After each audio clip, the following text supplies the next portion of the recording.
Malá ukážka, čo som dneska brúsil a nabrúsil.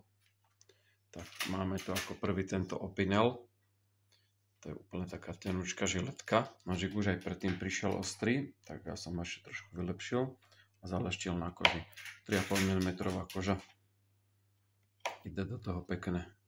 Lady, neškrap tam. Pôjdeš potom na balkón. Ako druhý, tu mám Jamieho Oliviera. Takýto pekný veľký kuchyňák. Ten bol tiež celku ostrý, ale ešte som ho zlepšil. Počáme na tejto väčšej koži. Chcelo by to ešte jednu ruku na takéto testovanie. Potom je tu takáto lacná nerezovka z Číny. Aj ten je ostrý. Aj ten ide.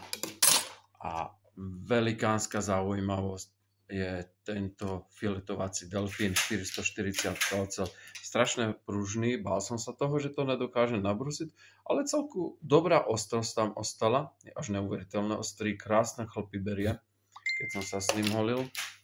No a toto bolo najväčšie sklamanie. Tento nožík sa strašne dobre otvára, má ozaj vyšpičkovaný ten mechanizmus otvárací, ale to ostré to bolo sklamané. Nabrúsil som ho, potom som ho zaleštil na koži, ako to robím vždycky. No, nož to prereží, ale ide ťažko. Ale pri tom leštení na tej koži sa mi normálne tá čepel otupila, poškodila.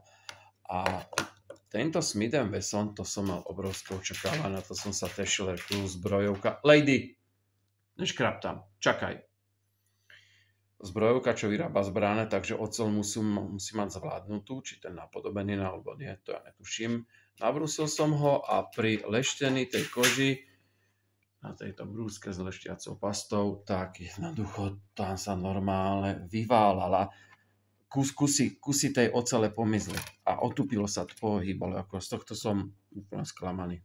To ma totálne dostalo. A potom je tu táto maličká srandička z Číny. Skúšame.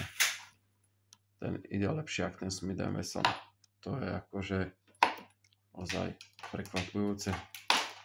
A ešte toto si tvarujem kožu na úzdro na toho Jamieho Oliviera. Ešte to je vlhké. Takže tak, máme nabrúsené.